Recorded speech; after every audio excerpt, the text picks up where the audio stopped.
Así que quiero agradecer a Pedro que entienda la labor editorial y muestre ese cariño y respeto por lo que hacemos. Como decía, al presentar a Tomás, los textos de Pedro López Ávila vienen precedidos por el análisis en forma de prólogo de Tomás Moreno y vestidos con la ilustración de Belén Sturla. Y aquí el libro que os presentamos, La negra del prostíbulo y otros poemas. Espero que disfrutéis y en alguna ocasión sintáis también con estos versos que Pedro hace públicos. Y a partir de aquí dejo que sean Tomás y Pedro quienes hablen del libro y de la voz del poeta. Termino haciendo la misma petición que hago siempre. Leer, vivir la vida que otros soñaron, ya lo decía Unamuno. Los libros nos ofrecen entretenimiento, conocimiento, vivencia. Algunos nos enseñan que deberíamos haber elegido mejor. Comprar libros, invertir en humanidades, hacer que la buena literatura siga manteniéndose a flote por los creativos como Pedro, como Tomás, Enrique, Fernando, Antonio César y otros muchos que seguro que escribí y no os menciono. Sí. Comprar libros, invertir en humanidad por Pedro, por vosotros, vosotras y por las generaciones venideras. Reitero mi agradecimiento al Centro Artístico, a Tomás, a Pedro. Gracias por elegir Editorial Nazarí de nuevo y espero que quienes se sumerjan en estos versos disfruten tanto como tú escribiéndolo y yo editándolo. Muchas gracias.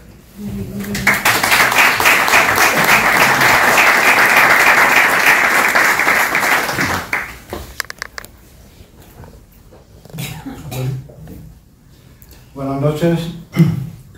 Muchas gracias por vuestra asistencia, amigas y amigos. Para que no sea demasiado pesado, he dividido mi exposición en 6 apartados, breves, bueno, creo que breves, en donde voy indicando la temática que voy a tratar en cada uno de ellos. Son semblanza personal y elogio de la poesía, el primer apartado, no son muy largos. 3 paradigmas poéticos o los trascendentales del ser, el segundo apartado, un par de páginas. La tercera apartado es la poética de un poeta filósofo, para que sea una composición de lugar. La quinta, la formación esencial, la forma esencial en la poesía. Y finalmente me dedico a analizar una parte importante del libro. En realidad se llama estructura y contenido del poemario. En realidad esto es un prolegómeno, no un prólogo, un prolegómeno al prólogo. En el prólogo analizo concretamente el libro y aquí yo quiero analizar tu poética, y tu personalidad como poeta, un granado, y me parece que perfectamente elogiable. Voy a comenzar con esa semblanza y con ese elogio, diciéndote en primer lugar que no voy a hacer un elogio de Pedro, ni aludiré a su brillante currículum profesional y literario. Me refiero a que no voy a hacer un elogio protocolario habitual de mi amigo y admirado poeta, ¿no? Voy a hacer un elogio cordial, entrañable y admirativo. No necesita demasiada presentación porque todos lo conocéis. Conocéis su bonomía entrañable, su capacidad emprendedora como profesor, catedrático de literatura de instituto, director de academia, escritor, poeta, conferenciante, crítico de arte y de poesía, además de agudo comentador de la cotidianidad ciudadana, cultural y política en la prensa y los radios de nuestra ciudad.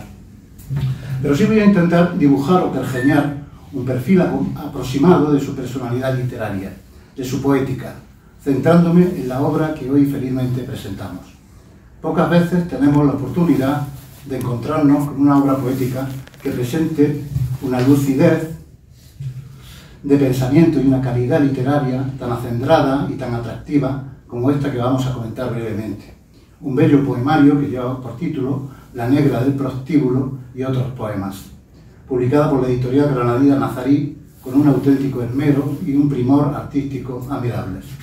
No quisiera, sin embargo, antes de introducirnos en su comentario y análisis, dejar de hacer una breve alabanza y elogio de la poesía en general y de su significación en nuestra sociedad.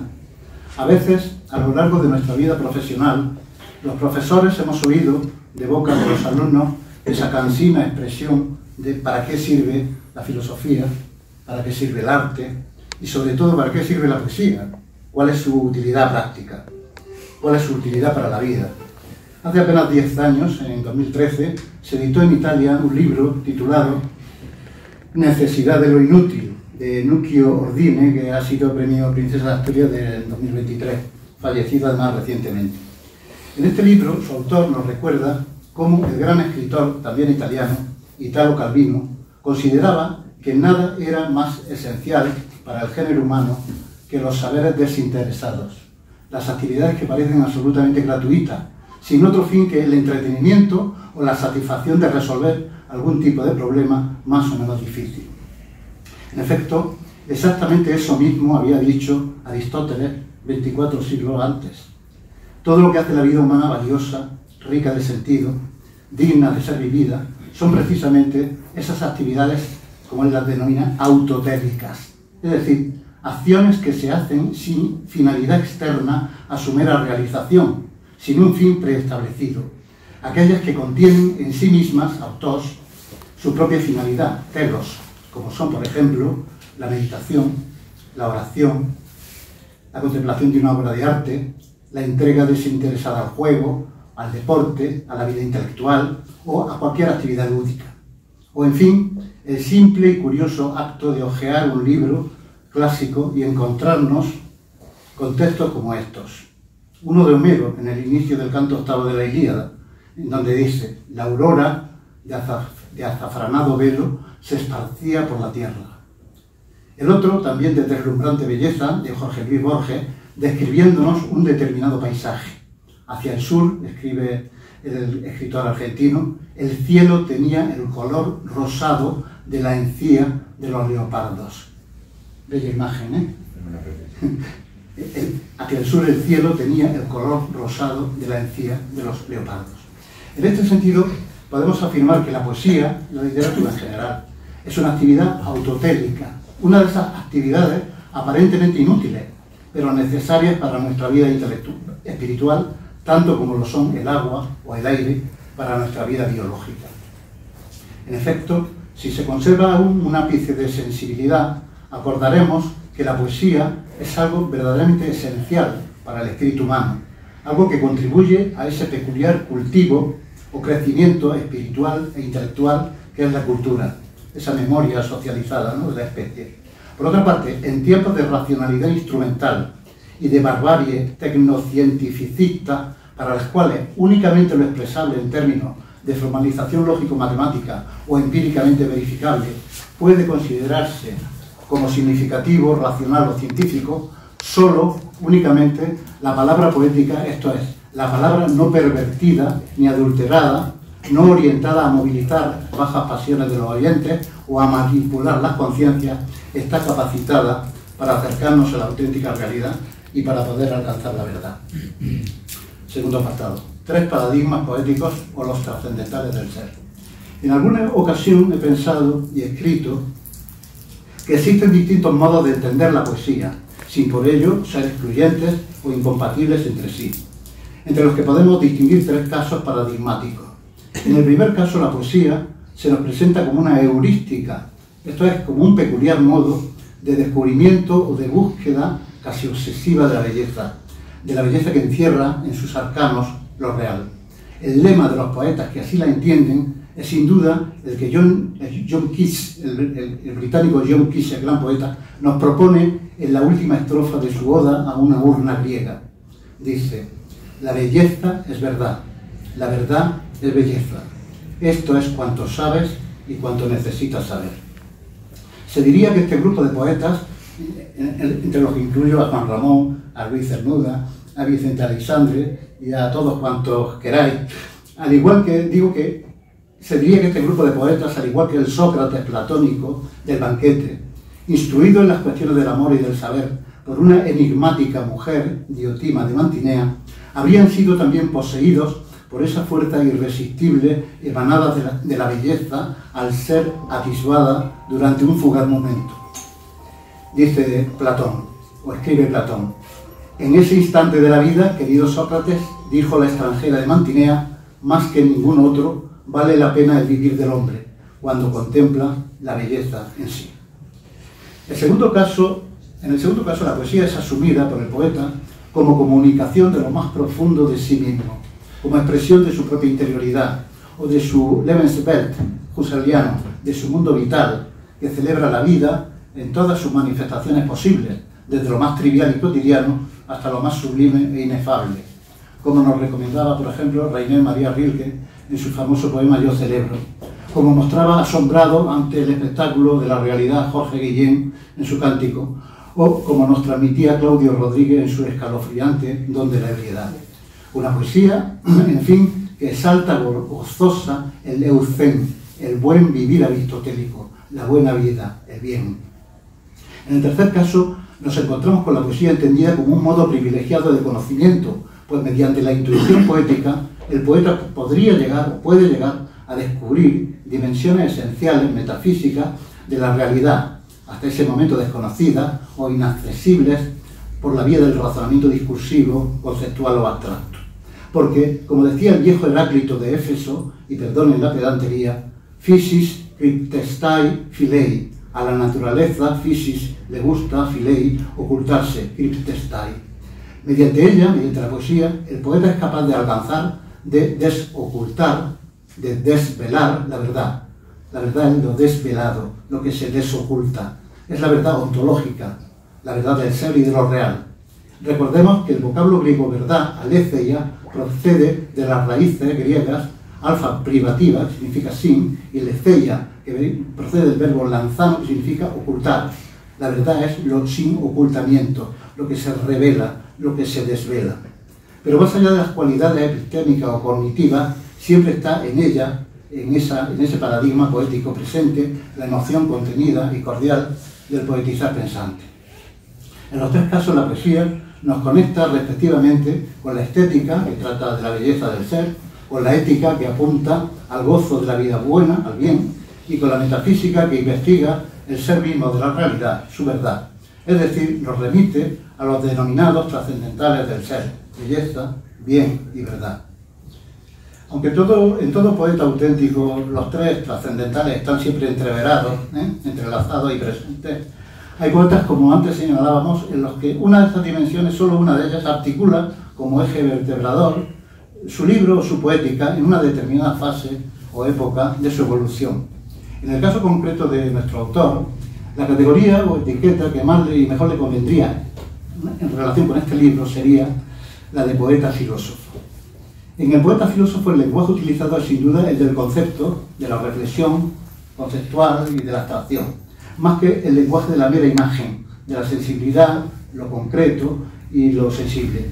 Ese modo conceptual es el que predomina en sus versos, como ocurre también en los textos del filósofo, sin que ambos se excluyan, como señala Jorge Santayana, un filósofo español poco conocido en España, pero español profundamente, ¿no? que nació en Madrid, se educó en Ávila y estudió en Boston y fue catedrático de la Universidad de Oxford, para luego residir en Roma, donde murió. Uno de los grandes filósofos españoles del siglo XX, con Unamuno y Ortega y Gasset. Tercer apartado, la poética de un poeta filósofo. En relación con esa temática, poesía y filosofía, fue precisamente Martin Heidegger quien nos recordó en su carta sobre el humanismo la conexión esencial existente entre la figura del poeta y del filósofo, vinculación que emerge y se anuncia ya desde el originario inicio o amanecer mismo de la cultura occidental centrada en el lenguaje, en el logos. El texto, que es suficientemente conocido, dice así: el lenguaje es la casa del ser. En su vivienda mora el hombre. Los pensadores y los poetas son los vigilantes de esa vivienda. Allí, en esa carta, Heidegger postulará la necesidad de un diálogo cada vez más fructífero y fecundo entre poesía y filosofía, entre pensadores y poetas. Ya en una obra anterior, Introducción a la Metafísica, constataba el filósofo alemán que pensadores y poetas habitan vecinos en cumbres distantes, y aludía a la necesidad de aproximar o acercar ambas cumbres. Permítanme en este punto un inciso, que viene al caso.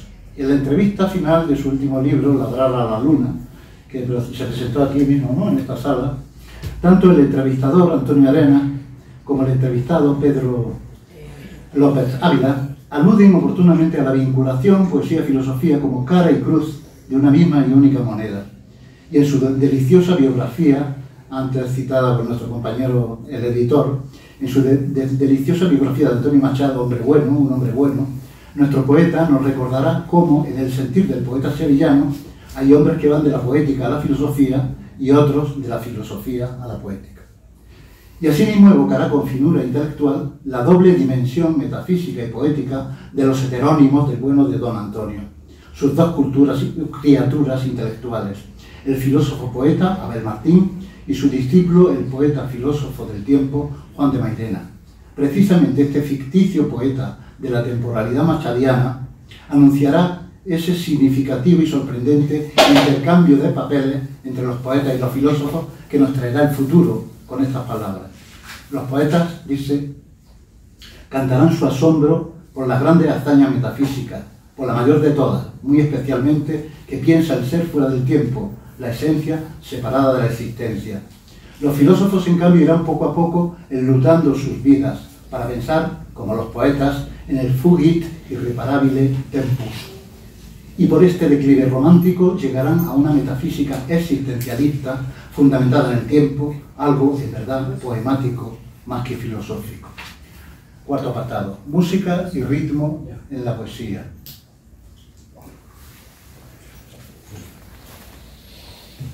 Una de las características nucleares de la poesía de Lope Ávila ha sido perfectamente explicada por el profesor Manuel Díez Castillo en el prólogo a su último poemario, Por los caminos del aire, cuando escribe de nuestro poeta que rehuye la rima, lo que no impide que se encuentre en sus poemas efectos musicales delicados, tales como asonancias interiores, armonías vocálicas, las cuales articulan sutiles ritmos y cadencias imperceptibles cuando cometemos lectura reposada de los mismos.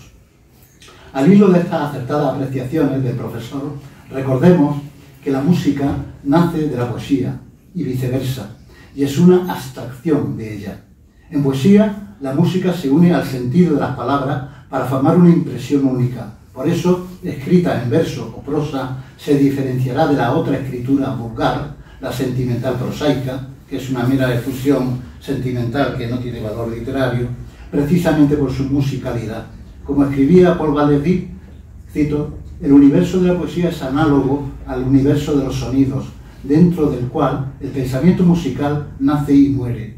El universo poético nace de la densidad de imágenes, figuras, consonancia, disonancia, por la unión de la palabra y el ritmo.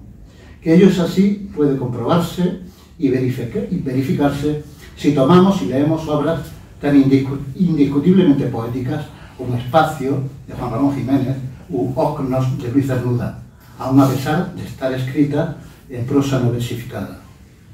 Puede haber poemas asimétricos, pero no poemas arrítmicos. La poesía es ritmo o no es nada.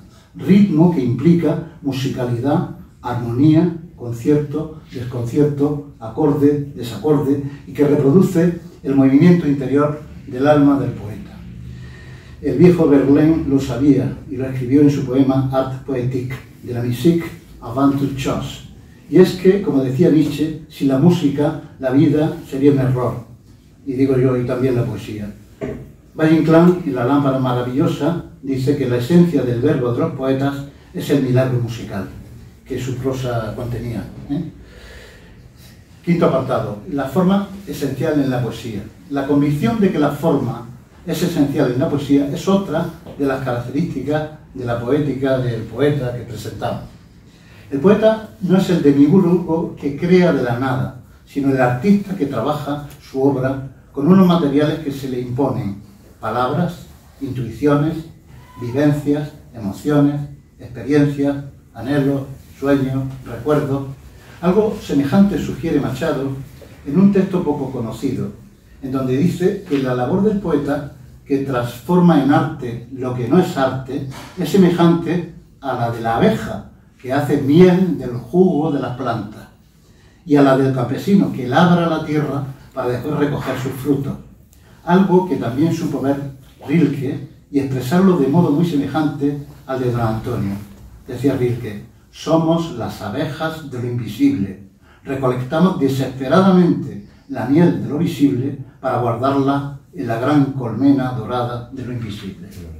Pues bien, la materia prima o los materiales y elementos que hacen posible la creación poética pues son las palabras, por una parte, y la forma a través de la cual engarzamos las palabras, unas con otras, por otra parte. El lingüista danés del Círculo de Copenhague, Louis Janssew, no sé cómo se pronuncia, Janssew, estableció por ello la existencia en toda obra poética de un plano del contenido, sustancia, y otro plano de la expresión, forma. En su opinión, la sustancia de contenido, decía, no es poética ni antipoética, es la realidad antes de ser formulada o poetizada. Antes de ser formulada, formalizada y poetizada. Por tanto, la poesía será esencialmente una cuestión de forma, pero en el plano de la expresión, palabras, acentos, rimas, no en el del contenido temático. Una cuestión de forma, efectivamente, pero depurada y corregida convenientemente. Decía Paul Valéry que la poesía es lo que queda en un poema después de haber eliminado todo lo que es superfluo. La dificultad de saber qué es, en qué consiste lo superfluo. Explicar la poesía de un creador es ni más ni menos que explicar su propia lengua, sabiendo que no hay temas o contenidos poéticos o no poéticos, ni palabras poéticas o palabras triviales, sino poetas capaces de transmitirnos, de comunicarnos sus emociones, anhelos, vivencias ante determinadas cosas, situaciones o contenidos de la experiencia. Hay poetas, por ejemplo, que son capaces de elevar a artificio poético admirable las cosas más humildes, sencillas, vulgares e imaginables. Por ejemplo, las moscas, en el caso de Machado, ¿no? en Soledades, o la cebolla, en el caso de Pablo Neruda, ¿no? En Oda a la cebolla, o por ejemplo el cubo de la basura, en el caso de Talaverano, Rafael Morales, ¿no? En su famoso cántico doloroso al cubo de la basura, en donde inicia el poema diciendo, es un soneto, tu curva humilde, forma silenciosa, le pone un triste anillo a la basura, en ti se hizo redonda la ternura, se hizo redonda, suave y olorosa, cada cosa que encierras, cada cosa, tuvo esplendor, acaso hasta hermosura, etc. Les recomiendo que la leáis, un gran soneto. Todos estos aspectos formales y estilísticos están muy presentes en el poeta que es Pedro López Ávila. En su entrevista con Antonio Arenas, nuestro autor sintetizará esos principios estéticos de la siguiente manera. A mí particularmente me preocupa que poetas consagrados a la actualidad renuncien a la retórica, al artificio o a la isometría, a cambio del vulgar, lo soez, lo antiliterario o lo confuso. Digo yo que si un poeta es antiliterario, será otra cosa y no precisamente un poeta. Sexta parte, el último apartado, y creo que, en fin, que no voy a superar el tiempo que me han concedido, que eran 20 minutos. Bueno, vamos a ver. Bueno, estructura y contenido del poemario, pero llegó ya el momento de aludir, aunque sea de manera muy sucinta, muy sintética, a este nuevo poemario de Pedro López Ávila. La obra La prostituta negra y otros poemas. Está configurada como una arquitectónica en donde todo está bien trabado hasta diseñar un itinerario poético y existencial dividido en 4 partes de distinta extensión. Sin entrar en un análisis detenido del mismo, imposible, ¿verdad?, en el tiempo en que contamos para ello, en una primera aproximación tendríamos que señalar que nos encontramos con 4 diferentes maneras de enfrentamiento del poeta, vale decir del hombre, con la realidad, entreveradas entre sí y que constituyen la urdimbre misma de la condición humana y del itinerario vital seguido por el yo poético a la manera de los estadios kierkegaardianos, por los que, según el filósofo danés, puede caminar el ser humano en su existencia, los estadios estético, ético y religioso. A eso aludo en el prólogo y trato un poco de explicitarlo. Y que se corresponden en cierto modo con las 4 partes de las que consta el poemario de Pedro. De todas ellas damos razón en nuestro prólogo, como acabo de decir, y a él nos remitimos. La primera tiene como título Más allá de lo que parece ser, y consta de 10 poemas, en las que el marco conceptual en que se despliega es una realidad transfigurada. La segunda parte, Desconsuelo y Destino, está compuesta por 8 poemas y se desarrolla en una realidad que denominamos descarnada y desconsolada.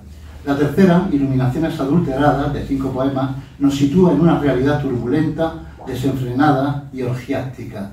Y la cuarta y última, La negra del prostíbulo, consta de un único, bello y largo poema al que sí nos vamos a referir seguidamente, con un poco de detenimiento.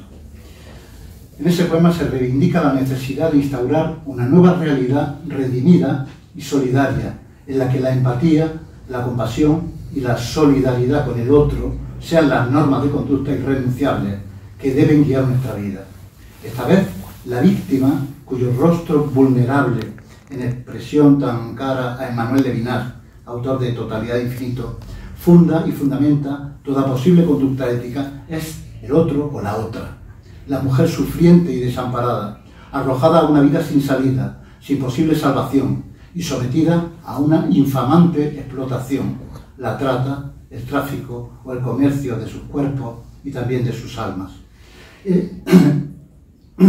Este poema es que me emociona porque es un poema emocionante, ¿eh? Bueno, este poema, el más largo, dramático y emotivo del libro, nos interpela fuertemente enfrentándonos con la figura de uno de los seres más vulnerables y degradados de nuestra sociedad, en su cuádruple vertiente de estigmatizada como migrante, como mujer, como negra y como prostituta.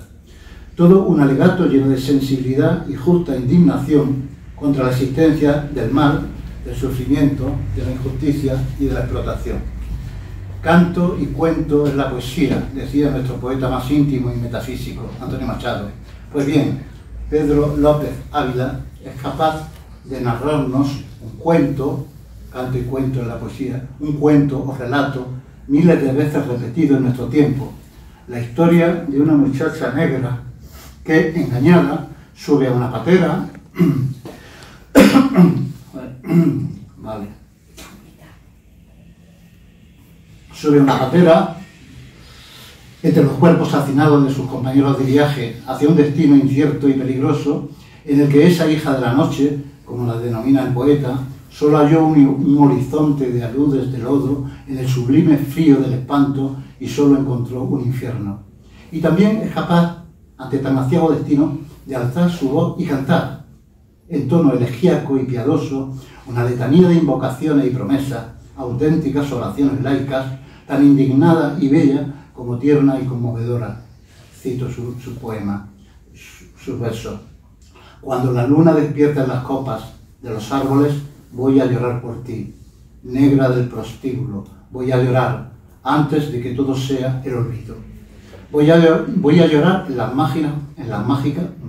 mágicas palomas de tus manos, verano de tu piel, y en el brillo de tus húmedos ojos, donde se mira su perfil la luna.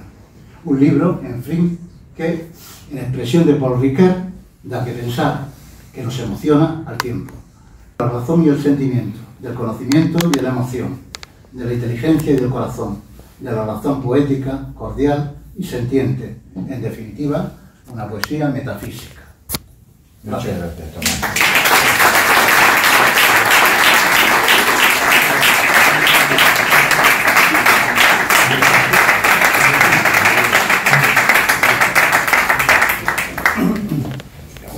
Muy buenas tardes. Muy buenas tardes. Hay que apagar aquí. Hay que apagar aquí, claro. Ahora. Bueno, vamos a empezar otra vez. Señoras, señores académicos, compañeros, compañeras, familia, amigos, amigas, muy buenas tardes y muchas gracias por la asistencia a este acto en un día pues, que me invitaba a ello, lo cual agradezco enormemente la presentación de este libro que supone para mí algo muy importante, sobre todo por el trabajo que ha costado, digamos, confeccionarlo. Es verdad que, como decía, citando otra vez a Paul Valéry, que la poesía nunca se acaba, que, bueno, pues que uno tiene que empezar a escribir y se borra más que se escribe, también lo decía Baudelaire. Por tanto, al final, pues o se destruye el poema o se deja en manos del editor. Yo lo dejaba en manos del editor porque pensaba que no podía ya llegar a más en La negra del prostíbulo y en algunos de otros poemas que hay ahí. Pero no obstante, lo primero que quisiera hacer dentro del turno de agradecimientos es agradecerle de una manera, un agradecimiento pues, indescriptible, el que yo siento ahora mismo, por lo que acaba de hacer Tomás Moreno, que bueno, yo jamás en la vida podría esperar nada igual. Pero es que yo sabía, digamos, la erudición, la sapiencia, el conocimiento filosófico que él tenía. Yo llegué al Instituto Padre Manjón en el año 1980 y entonces era catedrático de literatura, y en aquel momento pues me acogió con el máximo cariño, como un compañero más, con un respeto indescriptible, e incluso lo interrumpía aún reconociendo pues las diferencias tan abismales que había. Yo era un simple profesor de literatura y me habían dado solamente un curso de literatura, es decir, un segundo debut de literatura, y me intrigaron porque sobrarían horas, 2 codes de filosofía y un tercero debut y una ética, un tercero debut de filosofía y una ética. Gracias al profesor Tomás Moreno pude solventar aquella situación y amar un poquito más la filosofía, por lo cual, pues después de 43 años hemos vuelto a reencontrarnos casualmente a través de Ideal en Clase, y bueno, pues para mí ha sido una cosa verdaderamente increíble la intervención que ha tenido, y que de alguna manera, como se dice ahora, pone en valor la obra, la eleva y le da bastante más prestigio, porque Tomás Moreno no es una persona cualquiera que me presente el libro, sino que para mí es mucho más y llega mucho más que todo eso, ¿no? Y creo que acabamos de comprobarlo, y en el análisis que ha hecho, pues creo que quizás sea inmerecido. Pero bueno, en cualquier caso, mi más profundo agradecimiento, y a su vez que me ha enseñado el camino a través de la palabra que debo seguir a partir de ahora. Es decir, yo cada vez voy a estar de una manera muy especial dedicado pues a intentar juntar letras al arte o a escribir, y eso, Tomás, no sabes cuánto te lo agradezco, lo mismo que te agradezco, muchísimas gracias el que hayas aceptado presentarme este poemario. Hasta segundo. Placer. Muchas gracias, Tomás, muchas gracias. Eso ha sido verdaderamente lo que parte que de cosas, pequeñas cosas que llenan la vida cuando uno se siente ahogado y sabe que dice cosas que probablemente no pueda hacer o no pueda llegar, hablando desde el punto de vista ontológico, nada más que a determinadas personas que conocen la profundidad de lo que se quiere decir. Entonces, porque hay que ser muy especialista, es decir, y en este caso es una persona profundamente especializada en el tema. Quiero agradecer a Alejandro, que evidentemente, a la editorial Nazarí, que evidentemente nunca te olvido, y agradezco muchísimo el empeño, el cariño, el mimo y la dedicación tan especial que le ha prestado a este bellísimo poemario, y que a pesar de tener que soportarme, pues al final ha salido, porque yo soy un poco pequeño, nos soportamos mutuamente, un poco pequeño, y entonces pues ha tenido que soportarme, pero sí tengo que reconocer, decirlo públicamente, que digamos que la edición ha salido perfecta, que hay algún problema que es mío, que no lo voy a decir, es un problema de concordancia, es lo que se llama un anacoluto o soletismo, hay bastante gordo, pero no lo va a ver la gente. Y bueno, pues eso le ocurría a Cervantes, eso le ocurría a todos los escritores al transcurso de la historia, eso no le ha ocurrido absolutamente todo, de una falta de concordancia que no lo va a ver la gente. Entonces, por lo tanto, quiero decir que él ha tenido un mimo especial, él ha estado también corrigiendo, hemos estado corrigiendo todos, y todos hemos corregido de alguna manera, y la editorial Nazarí en ese aspecto pues es impecable.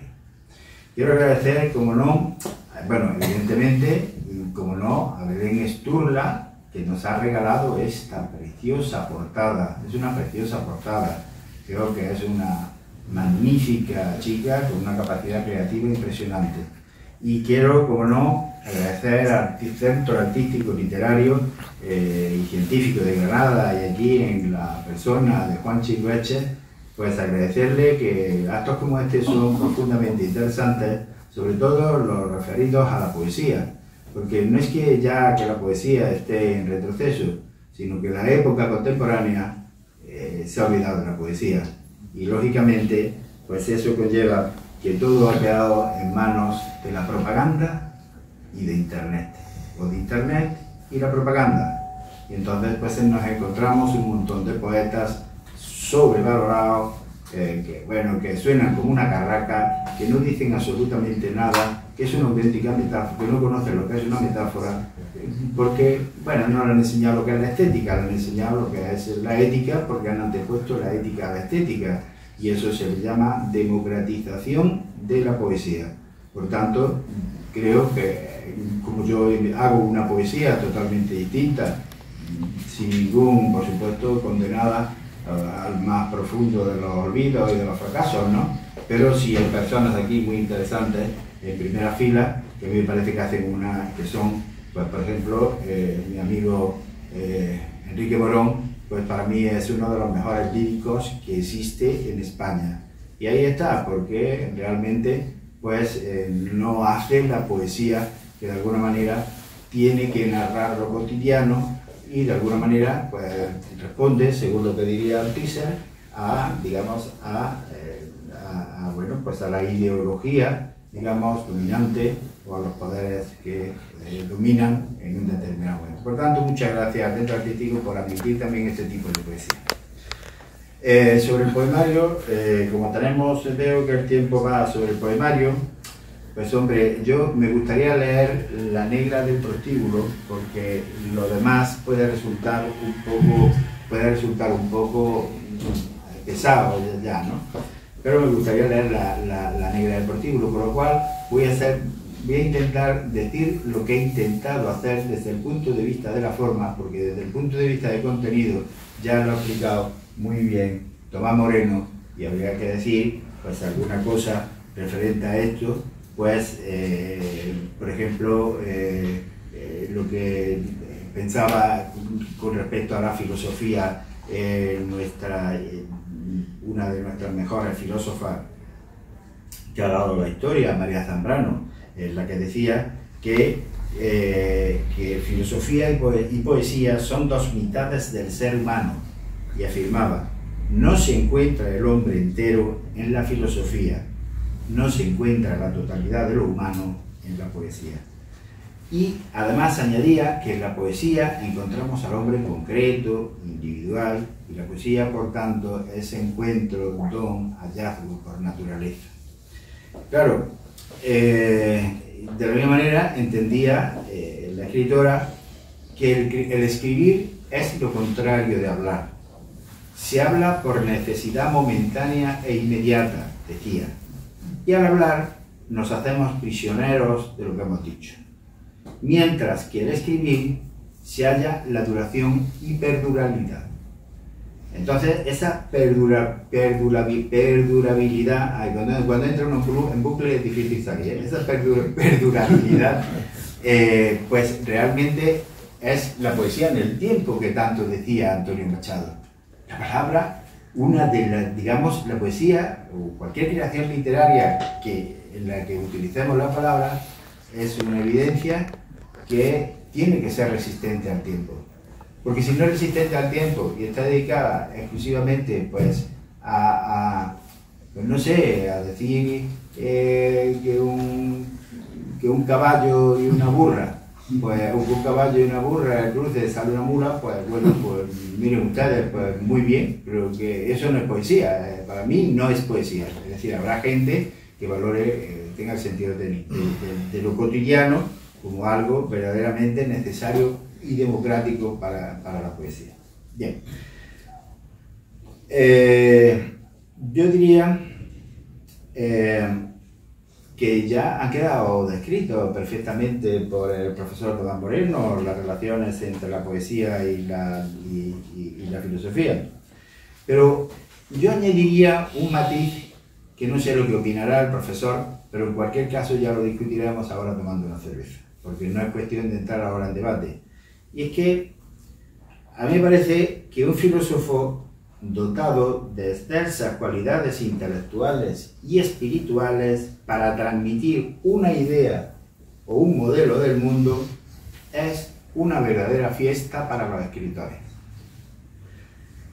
Pero al mismo tiempo es un verdadero dolor de muelas para los verdaderos filósofos, pues la función principal de la filosofía es triturar mitos e introducir racionalidad. Evidentemente, si entramos en Nietzsche, pues probablemente ya entremos en otras cuestiones ya más peludas, pero todo lo que no sea, todo lo que sea el mundo interior, el mundo del misterio, el mundo de la emoción, el mundo de la chispa que salta del alma en un momento determinado, todo lo que sea para hacérselo llegar a los demás, creando con nuevas palabras, eso realmente, bueno, solamente lo puede hacer un poeta y el filósofo desde el punto de vista racional, es decir, es anteponer el arte a la idea, o al revés, o la idea al arte. Desde el punto de vista literario, yo antepongo el arte a la idea en vez de la idea al arte, pero en cualquier caso, eso es una discusión que sería sempiterna, ¿no? Esto duraría para siempre. Bueno, voy a decir simplemente lo que he intentado hacer, ¿no? Bueno, he intentado hacer un poemario, porque no quiero tampoco utilizar mucho tiempo, en la que, lo que decía María Zambrano, salvar las palabras de su momentaneidad. Es decir, hay que salvar, porque para María Zambrano tiene que ser en el tiempo. Pues no se trata hasta que, bueno, yo no sé hasta qué punto lo habré conseguido, pero he intentado dotar al poemario de palabras, de términos erguidos en el tiempo, perdurables al tiempo, a pesar de la aparente sencillez en la que aparece el léxico. Por supuesto, alejándome de toda ampulosidad en la medida de lo que es posible.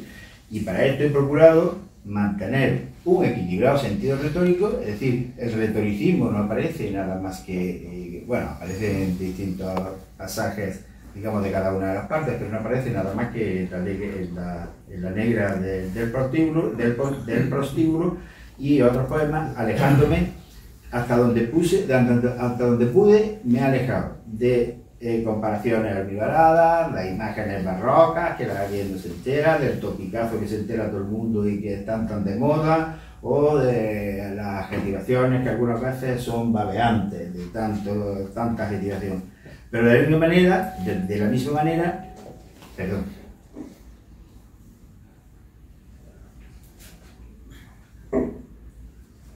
No me he costado ningún trabajo de deshacerme del lenguaje coloquial, del lenguaje vulgar, del lenguaje bajo, del lenguaje abyecto y del lenguaje apabullantemente soez que tenemos hoy en la poesía. Y que es nuestra nueva lírica, y que no hay nada que hacer, señores, que por ahí vamos. Eso parece que no va dirigida justamente a, digamos, esta forma de escribir, que no va dirigida a la poesía, es antiliterario, como acaba de decir el profesor. He intentado lo mismo, en aras a la claridad, conformar una arquitectura semántica que dé sentido comprensivo a cada una de las partes en las que está dividido el poemario. Es decir, hay una arquitectura en la que cada una de las partes en las que está dividido el semántico corresponden a un contenido de significación. Lo he intentado, no sé si lo habré conseguido. Estoy seguro que podría haberse hecho de otra manera y también hubiera estado bien. Y de modo similar he tratado de articular agrupaciones estróficas distintas. A veces parecieran sonetos blancos, porque van 4 versos. Huyo de la rima, evidentemente. Los rimeros me parece que no me va mucho, pero bueno, es una cuestión de estética y de gusto, ¿no? Entonces, he intentado hacer como una especie de sonetos, 4 versos, 3 y 3. Evidentemente no son cuartetos porque no tienen rima, ni no son tercetos porque no tienen rima, y lógicamente tampoco pueden ir ni encadenados de ninguna otra forma. Pero, digamos, esa estructura parecida, pero que vayan de 4, 3, 3. Otras veces las estructuras estróficas son de 5 versos, otras veces las estructuras estróficas son de 6 versos, en fin, pero La negra del prostíbulo la he hecho en, digamos, 4 versos. ¿Por qué lo he hecho así? Porque a mí me parece que con eso contribuyo a que, a ayudar a que el poema sea más claro, y que cualquiera de los 4 versos que se lean, aunque uno abra así aisladamente, tenga sentido, y que ese sentido esté a su vez relacionado con el resto del poema. Porque de lo contrario, la gente cuando los ve todos, qué largo esto, ni lo lee. Así puede abrirlo, leer 4 versos y probablemente esos 4 versos les digan algo. Bueno, pues nada más. Solamente es que yo quisiera leer La negra del poema y decir un breve apunte, y es que muchas veces hay un él en tercera persona que pudiera parecer pues que está narrando, que hay un narrador omnisciente que lo sabe todo, y en verdad no es así. Es decir, eso es un experimento que no me ha ido mal, no me parece mal, sino que muchas veces responde a un yo o a un tú. Entonces no hay por qué entender exclusivamente que ese ella o él, que en un momento determinado se encuentran atormentados por la fugacidad del tiempo, por cualquier otra circunstancia, o por la propia situaciones vivenciales o existenciales, ese él o ella a veces, a lo mejor, o probablemente pueda ser un yo lírico o un tú lírico. Bueno, en cualquier caso, para no entretener más, voy a intentar leer la negra del prostíbulo. También decir que el nombre, pues hombre, como comentaba antes con el compañero Tomás, pues que hay que ser osado, hay que ser valientes. Es que hoy la palabra negra no se puede decir, o negro, cosas de ese tipo. Y bueno, pues la verdad es que yo no hago nada más que describir el color de una piel sin que ello signifique ni menosprecio ni nada de eso. Y que sea del prostíbulo, justamente lo que trato es de reivindicar y de llorar por ella, porque en el fondo hay un canto elegíaco al final del poema. Lo voy a leer. No sé, los poetas no somos justamente los que mejor sabemos leer poesía, pero en cualquier caso yo lo voy a hacer encantadísimo, a ver, porque la poesía cuando se escucha gusta más, cuando se lee es que había, ¿quién era? Creo que Pío Baroja dice, yo cuando oigo la poesía, dice, paréceme, es decir, me parece, me gusta, pero cuando ya la leo y me detengo a leerla, ya me gusta menos. Bueno, pues en ese intento, voy a hacer un intento a ver si gusta más leyendo. Bien.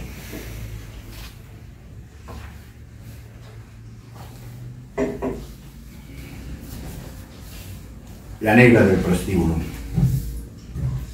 Un llanto helado de mujer subió al barco en donde se abría el abismo. Supo que la muerte estaba en la vida, pero la tierra la asía en su tránsito. En la vieja patera del engaño, entre cuerpos hacinados, entró llena de sudor frío y desgranándose una joven reclamando esperanza. Una mujer negra de territorios cálidos, donde la existencia solo con un soplo de sombra se evapora. Quería encarar su propio destino. Esperanza y muerte en las altas olas del mar, donde un bruno viento azotaba el hábito de esperar a la vida. Pesaba el hambre en los días vacíos. Una mujer, un cuerpo exclusivamente para inmundos, escuchaba un silencio de sombríos hombres que observaban su africana belleza angelical. Alas de azucena arrancadas de África, hoguera entera de grandiosos ojos, cabello crespo retando la noche y gruesos labios de paraíso abierto. Hija perpetua de la esclavitud, reclinaba hacia el agua su mirada, mientras una luna de herida abierta crecía ante el dominio de la noche. Al alcanzar la orilla, incendió la brisa sus mejillas, y un silencio de desiertos ancestrales, con nombre de sufrimiento, lo ocultó la arena. Fue hija de la nueva emigración, como los lirios son hijos de mayo, o como las siluetas de las sombras, allá donde las luces se recogen. Un alma en llamas pensaba llegar al jardín del Edén, y solo yo, un horizonte de aludes de lodo, en el sublime frío del espanto. Nada le perteneció en la tierra, ni al menos el abrazo del adiós, ni su espíritu a pensar le ayudaba, siempre fue desarmada por la vida.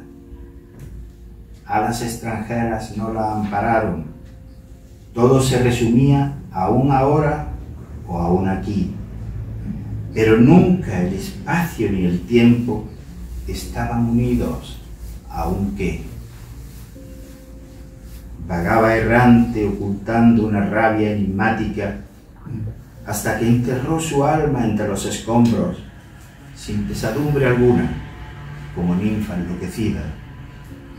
Ardientes sábanas de un viejo loco fermentaron su dolor y encontró su existencia atrapada en los suburbios del olvido, cegados por tanta noche. Vivió monótonamente vigilada entre atmósferas malsanas y horrores, a la altura de un furioso infierno. La lamentación escribió su nombre. Su mirada dejó más emociones de cuanto pudiéramos comprender. Incitaba a pensar cuando acechaba el oído encendido del silencio. Fue un alma a la deriva, asomada a una historia de rebeldía y sueño. Un brote de sauce buscando altura, una marea inestable y amarga. Y se halló en un mísero cautiverio, lejos de la claridad de la aurora, mientras su aliento se iba consumiendo entre estúpidos babosos gruñones. Fue la negra del prostíbulo. Nunca tuvo nombre, era la negra, simplemente la negra del deseo, la que rodó entre luces de colores. La que tuvo que abolir el olfato y fue obligada a aspirar la náusea desde las lágrimas de la tortura. La que conmovía indeciblemente. La que soportó la repugnante manada humana saciar a su seso. En su piel, impregnada de otros cielos, jamás distinguió al hombre de la bestia. La que Hermes se equivocó de frontera para que la historia hubiera sido otra, otro el final y otro el recorrido, con menos pena sellando su muerte. Nunca supo por qué el aire inspirado no la rompió en 1000 pedazos al salir de su cuerpo. Vivir fue una condena y tal vez respirar ya era excesivo. Se mantuvo esclava en tierra hostil, indocumentada en el sendero de las canalladas, sin rumbo alguno, fustigada como un triste pingajo. Cuando la luna despierte en las copas de los árboles, voy a llorar por ti, negra del prostíbulo. Voy a llorar antes de que todo sea el olvido. Voy a llorar en las mágicas palomas de tus manos, verano de tu piel, y en el brillo de tus húmedos ojos, donde se mira su perfil la luna. Y aunque la hermosa vida te robaron, vives en mí, incendiada en la memoria, en las hondas raíces de mi vida, donde te veo, te oigo y te siento. Me preguntarán por ti, más allá del amor, por el labio en tu sonrisa, por tus nocturnos ojos de luz y hambre, o por tus negros rizos enlazados. Y me preguntarán cómo es el tacto de tu piel, e incluso cómo es la íntima esencia al alba del beso venido de lejos cuando se olvida el origen.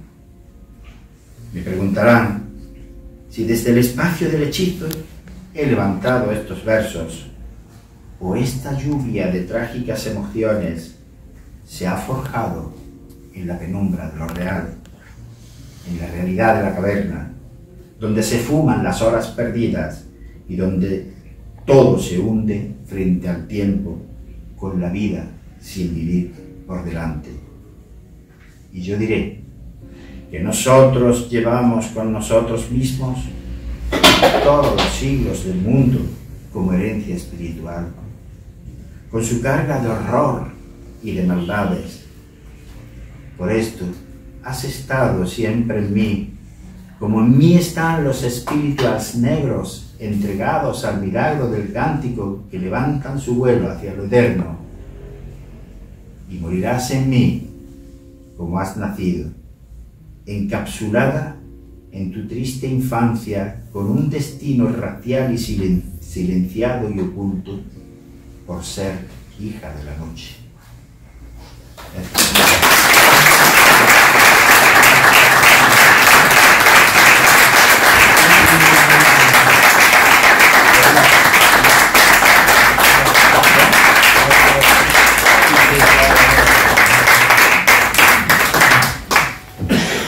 Si alguien quiere hacer alguna pregunta, es el momento, no esperéis al bar. Si no hay preguntas, pues nada, muchas gracias por vuestra asistencia, que encantado de que hayáis venido y que en un día así, pues, que os digan doblemente agradecido. Muchas gracias. Alguna gente ya lo tiene, pero no lo pueden